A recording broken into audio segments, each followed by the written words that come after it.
sangat komplit untuk menerangkan tentang agama Nabi sallallahu alaihi wasallam. وحديث جبريل يحمل أركان الدين أو أمور الدين أو شؤون الدين التي يريدها الله تعالى على لسان النبي في الأرض. Hadis Jibril itu meliputi rukun-rukun agama atau juga permasalahan-permasalahan agama yang memang harus diterapkan di atas bumi ini. الدين الذي كان على عهد النبي محمد وهو الأصل والأساس ومن جاء من بعده ومن جاء من بعده إلى عصرنا إلى قيام الساعة يستقيم علم الشريعة يستقيم علم العقيدة يستقيم علم مراتب السلوك على دراسة حديث جبريل. Ilmu yang mulai datang dari dulu di zaman Nabi sampai sekarang ini semuanya bersumber dari baik itu ilmu tentang akidah, tentang syariah, dan semuanya itu adalah terkandung dalam hadis Jibril. وعلم الأصول يقول أن أركان الدين ثلاثة: الإسلام والإيمان والإحسان. أما فقه الدعوة فيقول أركان الدين أربعة: الإسلام والإيمان والإحسان والعلم بعلامات الساعة. Ilmu usul memang menyatakan bahwa arkanuddin itu ada 3, yaitu Islam, iman, dan ihsan. Tapi ilmu fiqh dakwah menyatakan arkanuddin ada 4: al-islamu wal imanu wal ihsanu, dan yang keempat adalah mengetahui tentang tanda-tanda kiamat.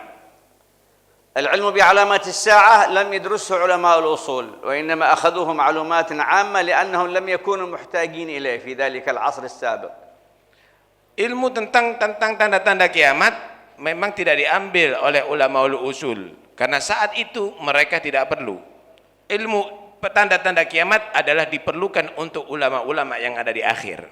لكن النبي صلى الله عليه وسلم يعلم أننا سنختلف وأننا سنتنازع وأننا سنقتتل وأن كل منا يريد أن يثبت الحق على حسب علمه أو على حسب هواه فوضع لنا علما خاصا اسمه علم آخر الزمان. Nabi sallallahu alaihi wasallam mengetahui bahwa kita bahkan akan bertikai, kita bahkan akan banyak berbeda, bahkan kita akan banyak membunuh. Karena itu Nabi sallallahu alaihi wasallam memberikan ilmu khusus tentang akhir zaman sehingga kita bisa bersikap ada di saat itu terjadi. عندما تتغير أحوال الأمة، عندما تتدخل الكفار في حياتها، عندما يكثر الهرج، عندما يكثر المرج، عندما تفسد الشعوب، عندما يظهر الربا، عندما يظهر الزنا، عندما يظهر الخمر، عندما تظهر المتناقضات، عندما يقتل المسلم، هنا علم جديد تكلم عنه رسول الله كيف نتعامل مع المجتمع، كيف نتعامل مع الأمة، كيف نتعامل مع الكافر، كيف نتعامل مع هذه الاختلافات. Ketika terjadi nanti bagaimana terjadi pembunuhan antara umat Islam, bagaimana itu munculnya perzinaan dengan terang-terangan, bagaimana itu diminum khamr, bagaimana terjadi pertikaian, bagaimana terjadi perbedaan pendapat antara umat Islam, bagaimana yang terjadi di akhir zaman. Di situ Nabi sallallahu alaihi wasallam telah mengajarkan kita untuk bersikap bagaimana di saat itu. Bagaimana kita bermuamalah dengan orang Islam yang lagi mereka tadi itu bertikai, yang lagi mereka tadi itu bercerai-berai. Bagaimana kita bermuamalah dengan orang kafir yang memang mereka tadi itu masuk ke dalam urusan kita, dalam urusan kaum muslimin. Kita sudah diajarkan sama Nabi sallallahu alaihi wasallam, karena itu harus kita mengetahui ilmu-ilmu itu semuanya. بل كشف النبي صلى الله عليه وسلم في فقه الدعوة عن خطر اختلاف المسلمين وأن الأئمة المضلون الذين يفتنون الأمة هم أشد خطرا في الأمة من الدجال. Bahkan Nabi sallallahu alaihi wasallam telah membuka dengan terang-terangan bagaimana kita harus bersikap ada di akhir zaman dari itu. Pertikaian itu akan terjadi bahkan antara a'immah, antara tokoh-tokoh agama, saudara. Bahkan Nabi sallallahu alaihi wasallam telah mewarning bahwa mereka ini tokoh-tokoh agama al-mudillun yang mereka tadi itu menyebarkan kesesatan adalah lebih berbahaya daripada Dajjal. ولهذا يقول عليه الصلاة والسلام لست أخشى عليكم الدجال ولكن أخشى عليكم الأئمة المضلون. Karena itu Nabi SAW bersabda, lastu akhsha alaikumud dajjal. Aku tidak pernah khawatir terhadap kalian tentang dajjal karena kamu orang beriman yang kuat. Walakinni akhsha alaikum al-a'immahal mudillun. Akhsha alaikum al-a'immahal mudillin, karena hanya saja aku ini takut kepada kamu, yaitu para tokoh-tokoh agama yang membuat sesat. Wal-a'immatul mudillun hum fuqaha'ul mughalatati wal mubarrirat fi hayatil ummah. المغالطة أي خلط الأوراق، الكذب على الله، الكذب على رسوله، تحريف المعاني، تحريف الأقوال، تحريف العلم. Yang dimaksud adalah tokoh-tokoh yang menyesatkan, yaitu mereka adalah yang memang sengaja mengemas dengan Al-Quran, mengemas dengan ilmu agama, mengemas dengan hadis Rasulullah SAW tidak sesuai dengan yang dimaksud, sehingga tersebarlah itu kesesatan yang diterima oleh kaum muslimin pada umumnya. ولذلك فالقسم الرابع من حديث جبريل يجب للدعاة ولطلبة العلم ولعلماء الأصول أن يرجعون إليه ويلتفتون إليه فلعلهم يجدون فيه مخرجا ومعالجة. Karena itu hadis Jibril yang menerangkan tentang tanda-tanda kiamat ini hendaknya kita toleh, kita pelajari. Mungkin di situ ada solusi nantinya sesuai dengan tema yang ada di sini. Ada solusi nantinya yang akan bisa memberikan kita jalan keluar untuk masalah-masalah problematika yang ada pada kita semuanya di akhir zaman. فتاريخ آل البيت الكرام وتاريخ الصحابة وتاريخ التابعين وتاريخ تابع التابعين الذين سلكوا مسلك السلامة في الأرض إنما كانوا يقرؤون أحاديث الفتن ويقرؤون أحاديث علامات الساعة ويتعاملون مع المجتمع وفق ما يقرؤون من كلام رسول الله لا من واقع ما يفهمون أو ما يدركون. Tarikh sejarah Ahlul Bait Rasulullah, sejarah para sahabat Rasulullah, sejarah para tabi'in, sejarah daripada para tabi'in, mereka tadi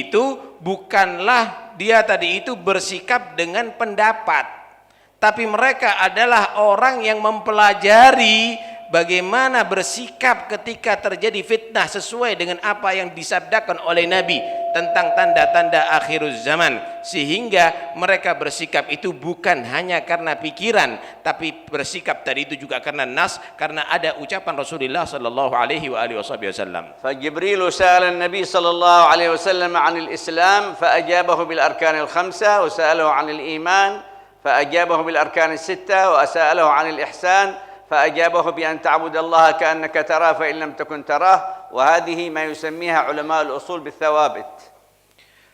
Ketika Jibril tanya kepada Rasulullah sallallahu alaihi wasallam tentang Islam, maka dijawab rukun Islam yang 5 tadi itu. Kemudian ditanya tentang iman, maka dijawab rukun iman yang 6 tadi itu. Ketika tanya tentang ihsan, yaitu anta'budallah ka'annaka tara ila akhirih, maka ini dikatakan oleh oleh ulama usul adalah ats-tsawabit, yaitu hal yang tidak bisa dirubah. لكن هناك من الحديث بقية وهو قول النبي صلى الله عليه وسلم عندما سأله جبريل أخبرني عن الساعة قال ما المسؤول عنها بأعلم من السائل قال أخبرني عن أماراتها قال أن تلد الأمة ربتها وأن ترى الحفاة العراة العالة رعاء الشاة يتطاولون في البنيان. فهذا القسم الأخير من الحديث، والحديث له وحدة موضوعية وله وحدة شرعية، ولم نعرف أن هذه أمور الدين إلا بعد أن ذهب جبريل. فقد جاء في الحديث أن جبريل لم انطلق أي خرج فقال النبي يا عمر أتدري من السائل؟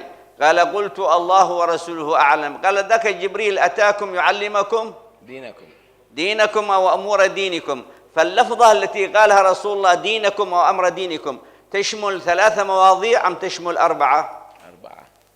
تكلم أنت جاوبت علي. Ketika malaikat Jibril tanya kepada Nabi tentang iman, tentang Islam, tentang ihsan, udah dijawab semuanya. Kemudian bagaimana Jibril? Apakah selesai? Tidak. Tapi Jibril tanya, mata sa'ah, kapan itu kiamat? Maka Nabi menjawab, mal mas'ul bi'alam minha minasail. Ya, yang ditanya sama nggak paham dengan yang tanya. Maka Jibril bertanya, Wa ma amaratuha, kalau begitu apa tanda-tandanya? Maka dijawab oleh Nabi SAW, antaridal amatu rabbataha, yaitu budak melahirkan tuannya. Wa antaral hufatal urata ri'a asyai yatatawaluna fil bunyan. Kamu lihat orang yang enggak pakai sendal, kemudian pakaiannya enggak komplit, kemudian dia pengembala kambing, dia kerjanya membuat bangunan-bangunan yang tinggi. Ini semuanya ditanya oleh malaikat Jibril. Setelah malaikat Jibril keluar, kemudian Nabi bertanya kepada Sayyidina Umar, "Ata'lamu manis sa'il?" Tahu enggak siapa yang tanya wahai Umar? Maka Sayyidina Umar menyatakan enggak. Maka Jibril menyatakan, "Atakum Jibril yu'allimukum dinakum au umura dinikum." Yu'allimukum dinakum au umura dinikum. Itu Jibril tadi yang datang untuk ngajari kalian tentang urusan agama kalian atau perkara-perkara agama kalian. Di sini ad-din bukan hanya 3 kan di sini. Apakah Islam, iman, ihsan begitu saja dikatakan din? Yu'allimukum dinakum? Selesai? Enggak, tapi juga amaratus saah. Tanda-tanda kiamat dikatakan juga ad-din. Kalau begitu merupakan bagian agama adalah juga mengetahui tanda-tanda kiamat untuk kita bersikap bagaimana kita melakukan hal yang diridhoi oleh Allah sesuai dengan ajaran Allah dan Rasul. فالإسلام والإيمان والإحسان يسمى علم الثوابت وهو الذي أقام عليه علماء الأصول الاجتهاد وكل الأقسام التي استمعنا الكلام عنها. Islam, iman dan ihsan ini yang dikatakan oleh ulama usul ilmu tsawabit, ilmu yang nggak bisa dirubah-rubah, yang paten gitu istilah. Yang paten nggak bisa dirubah-rubah. Ya sebagaimana yang kita dengarkan tadi daripada penceramah pertama dan penceramah yang kedua.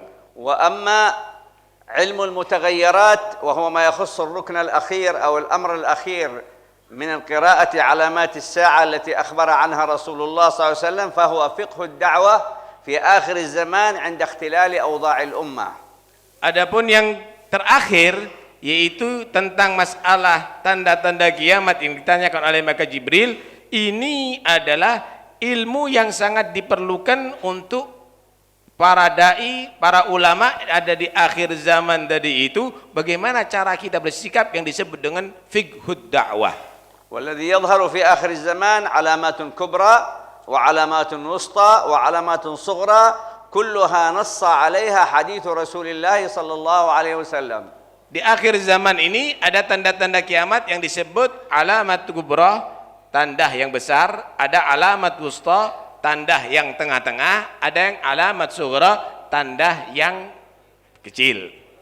والعلامات كلها تشير وتدل إما على بشارة يريد الله بها خيرا في الأرض أو على تحول وتغير في الأرض أو على تغير في العالم الكوني أو في الطقس أو في الحرارة أو في الجو أو في غير ذلك كالخسوف أو كالكسوف أو غير ذلك فهذا علم خاص يوجد في علامات الساعة.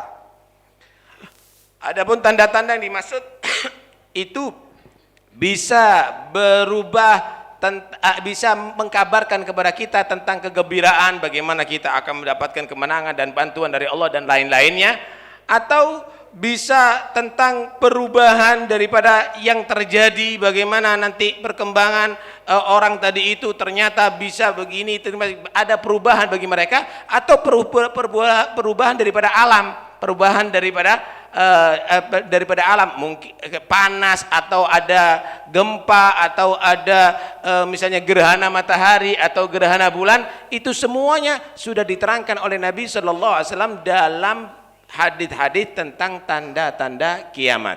كذلك علم الاختراع، علم الاكتشاف، النظريات التطبيقية في العالم التي أظهرت العلم الحديث، كذلك أفكار الليبرالية، أفكار الإلحاد، أفكار العلمانية، أفكار العلمنة، أفكار العولمة، أفكار الصراع بين المصلين في جزيرة العرب، كل ذلك موضوع في علم الساعة الذي أخبر عنه رسول الله صلى الله عليه وسلم وموجود معالجتها أيضا.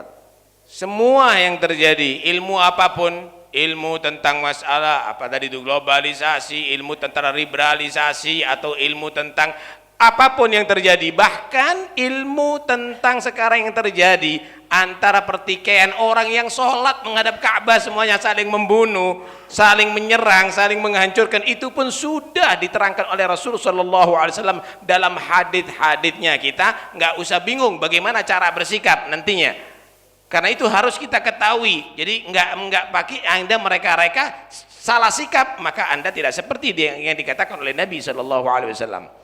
فقول النبي عليه الصلاة والسلام فيما تكلم به عن الساعة وأماراتها أن تلد الأمة ربتها وأن ترى الحفاة العراة العالة رعاء الشاء يتطاولون في البنيان يرتكز عليه ركنين أساسيين للعلم بعلامات الساعة.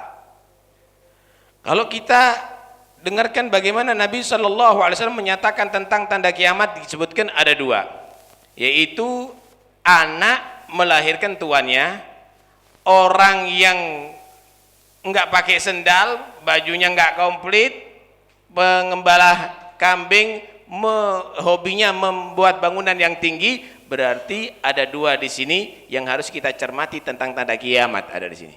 فالجانب الأول قال أن تلد الأمة ربتها وهذا يدل على حصول خلل في أمة الإسلام في قرار العلم والاعتقاد. حصول خلل أي تغير. Coba kamu cermati baik-baik. Yang pertama yaitu anak budak melahirkan tuannya. Ya, seorang perempuan melahirkan tuannya, budak perempuan melahirkan tuannya. Ini adalah bisa kamu menjelentrehkan bahwa akan terjadi hal peradaban manusia yang sudah keluar daripada jalur ilmu pengetahuan, keluar daripada jalur ilmu pengetahuan. والثاني أن ترى الحفاة العراة العالة رعاء الشاء يتطاولون في البنيان إشارة من النبي محمد صلى الله عليه وسلم إلى حصول خلل في أمة الإسلام في قرار الحكم وفي قرار الاقتصاد. Kalau kamu lihat hadis yang kedua, orang yang nggak pakai sendal, pakaiannya nggak bisa aja, pengembala kambing kok dia bangun bangunan yang tinggi-tinggi, ini akan bisa kamu lihat bahwa akan terjadi perubahan dalam umat Islam tentang masalah pemerintahan dan ekonomi. Pemerintahan dan ekonomi, al-hukum wal iktisad. فالذي نراه الآن من الصراع في العلم ومن الصراع في الحكم ومن الصراع في السياسة ومن شمول الربا في العالم العربي والإسلامي ومن فساد التربية ومن فساد التعليم إلى غير ذلك، كل هذا من علامات الساعة التي ذكرها رسول الله أنها تحصل في أمة محمد، وأن عليها أن تعالج هذا الأمر بالنص وليس بالتصور العقلي. Berarti apa yang kamu saksikan sekarang tadi ini, bagaimana perubahan tentang masalah ilmu. Perubahan tentang masalah ilmu, udah berubah daripada ilmu pengetahuan yang benar tadi itu, ditikung-tikung dengan yang lainnya. Kemudian bagaimana pemerintahan yang semakin zalim, kemudian bagaimana dari iktisad, daripada perekonomian sampai riba merebak kemana-mana dan dikuasai oleh orang-orang yang memang tadi itu bekerjanya untuk riba. Semuanya ini berarti sudah diterangkan oleh Nabi SAW, dan jalan keluarnya pun juga diterangkan oleh Nabi, bukan dengan akal-akalan manusia, bukan hanya dengan pemikiran manusia. Nanti lihat bagaimana Nabi mengajarkan kita untuk menghadapi itu semuanya. وإذا قرأتم ذلك ستعرفون قوة منهج أهل السنة والجماعة وأنه المنهج الصحيح في منهج أهل السنة والجماعة وأنه منهجا عادلا صحيحا كما سمعتم وضعه الأئمة العدول الذين يقتدى بهم في الهدي ويقتدى بهم في النقل ويقتدى بهم في فهم العقل. Nanti kamu akan bisa paham dari solusi jalan keluar yang diajarkan oleh Nabi ketika terjadi fitnah itu, bagaimana kebenaran daripada ahlu sunnah wal jamaah, bagaimana kebenaran daripada sikap ulama ahlu sunnah wal jamaah di dalam memilih dan di dalam mengajarkan ilmu dan di dalam bersikap ketika terjadi apa yang sudah diajarkan oleh Rasulullah sallallahu alaihi wa alihi wasallam. وبهذا سنعرف من هم من أهل السنة والجماعة الذين انحرفوا، ومن هم من ليسوا من أهل السنة والجماعة الذين نهجوا الإفراط أو نهجوا التفريط أو نهجوا الغلو أو نهجوا الجفاء حتى فككوا علاقة الأمة المحمدية ببعضها البعض. Nanti kamu akan bisa mengetahui dengan keterangan ini siapa ahlu sunnah wal jamaah yang mengaku-ngaku yang mereka tadi itu sudah keluar daripada jalur ahlu sunnah wal jamaah. Siapa ahlu sunnah wal jamaah ternyata dia tadi itu sudah tidak di tengah-tengah lagi, tapi sudah ada di ifrat dan ada di tafrid, yang terlalu kekencengan, ada yang terlalu kekendoran.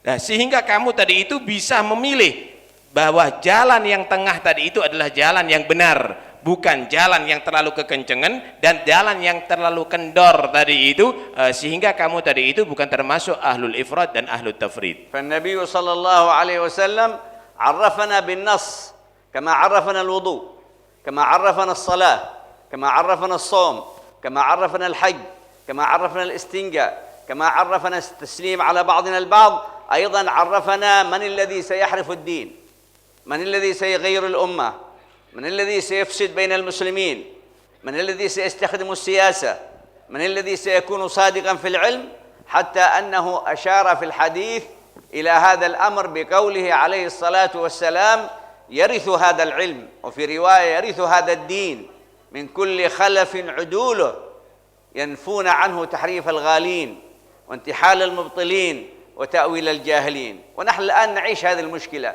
نعيش تحريف الغالين وتأويل الجاهلين، وما تكلم به النبي صلى الله عليه وسلم من قوله ينفون عنه تحريف الغالين وانتحال المبطلين وتأويل الجاهلين. الآن هذا نعيش في هذا العصر. Coba jangan ramai sendiri. Nabi Shallallahu Alaihi Wasallam memberi gambaran kepada kita sebetulnya.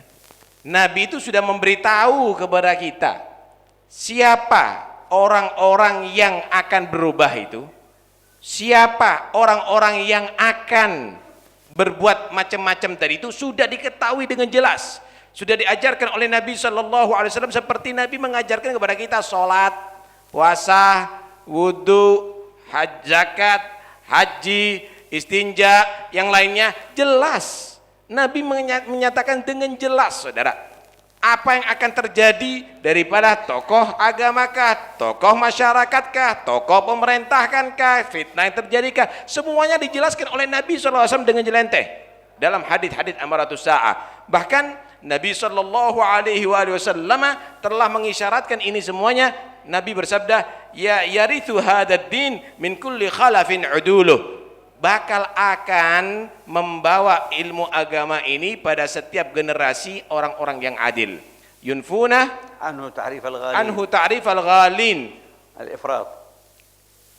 Orang-orang yang membawa ilmu agama ini nanti sebagian mereka benar-benar akan meniadakan bagaimana salah arti daripada orang-orang yang terlalu yang kekencengan ini. Yang kekencengan, yang terlalu, yang keterlaluan, terlalu cinta ahlul bait kah, terlalu terlalu itu kah, terlalu ini, tahriful ghalin wa ta'wilal wa intihal al-mubtilin, at-tafrid wa intihal al-mubtilin, atau memang yang memang meniadakan, membuang orang-orang yang al-batil. Oh, ini enggak bisa, ini harus begini, ini harus begitu, enggak ada itu istihad, enggak ada itu taklid, enggak ada itu. Nabi sudah menyebutkan itu semuanya. Ini termasuk intihalal mubtilin wa ta'wil al-jahilin, al-liberaliyah wal almaniyah walladhina jahilu ad-din fayufassiru ad-din ala ahwa'ihim. Atau orang yang mengartikan, orang-orang yang bodoh mengartikan yang dia yaitu munculnya orang-orang liberali atau yang lainnya. Ini dia tadi itu menafsirkan Quran atau hadis menurut akalnya, bukan menurut nusus yang ada. Nabi menggambarkan ini akan terjadi. Bagaimana orang-orang yang keterlaluan sampai akhirnya dia tadi itu menjadi pengkultusan. Bagaimana orang-orang yang tadi itu terlalu kaku sampai akhirnya dia tadi itu bertindak kasar. Bagaimana orang-orang yang tadi mentafsirkan hanya sekedar dengan akal, tidak ikuti daripada nas yang ada. Maka muncullah pemikiran-pemikiran yang seperti liberal dan lain-lainnya. Ini semuanya sudah diterangkan oleh Rasulullah sallallahu alaihi wasallam dengan jelas dalam hadits amaratus sa'ah. قال تعالى أفرأيت من اتخذ إلهه هواه وأضله الله على علم وختم على سمعه وقلبه وجعل على بصره غشاوة فمن يهديه من بعد الله فالذين استخدموا الأهواء وفسروا الدين بالأهواء ولم يلتزموا بالنص لا في الأصول ولا في فقه الدعوة هم الذين خبطوا العالم وهم السبب الذين أدوا إلى الفتنة التي دمرت أمة الإسلام حتى اليوم من عصر الخوارج إلى هذا العصر. Allah Subhanahu wa taala juga mengisyaratkan kok dalam Al-Qur'an, afara'aita man ittakhadha ilahu hawa wa adallahu Allah ala ilm, tidakkah kamu menyaksikan, melihat orang yang menjadikan Tuhannya, hawa nafsunya sebagai Tuhannya, maka Allah menyesatkan dia, bahkan karena dia orang yang pintar, dengan ilmunya disesatkan oleh Allah Subhanahu wa taala. Wa khatama ala sam'ihi wa basarihi wa qalbihi ala sam'ihi wa qalbihi wa ja'ala ala basarihi ghishawa wa ja'ala ala basarihi ghishawah, kemudian ditutup oleh Allah Subhanahu wa taala pendengarannya daripada mendengarkan yang hak, hatinya tidak bisa dimasuki dengan yang hak, dan Allah jadikan penutup ada pada matanya. Ini sudah diisyaratkan oleh Allah Subhanahu wa taala, ada orang yang akan dia tadi itu hanya sekedar mengikuti hawa nafsunya dalam mentafsirkan Quran atau bahkan syariat semuanya tadi itu, dan dia sesat karena ilmu pengetahuannya. فمن يهديه من بعد الله الرجوع إلى الكتاب الرجوع إلى السنة الرجوع إلى العلماء العدول الذين تسلسل فيهم العلم نقلا وعقلا من عصر النبي محمد إلى آخر الزمان. Siapa lagi yang akan memberikan petunjuk setelah Allah? Siapa lagi yang mengajak kembali kepada Al-Quran, yang menjadi kepada hadis? Siapa lagi? Ya Allah, Al-Quran, hadis, dan juga rijal, orang-orang pilihan Allah Subhanahu wa taala yang dari dahulu, yaitu yang memberikan petunjuk. Bukan orang tadi itu ngada-ngada, ngaco jadinya. Terjadilah kekacauan di antara umat Islam karena ada pemikiran-pemikiran yang di luar daripada yang dikehendaki oleh Allah dan Rasul, dan daripada orang-orang pilihan Allah Subhanahu wa taala. Wa hum ulama'ul adalati was sanad alladhina lam yadhummu aw lam yulattikhu alsinatahum bidzam wa lam yulattikhu aydihim biddam. Mereka adalah ulamaul adalah was sanad. Mereka adalah ulama yang adil, ulama yang mempunyai tali rantai yang tidak pernah terputus sampai kepada Rasulullah sallallahu alaihi wasallam.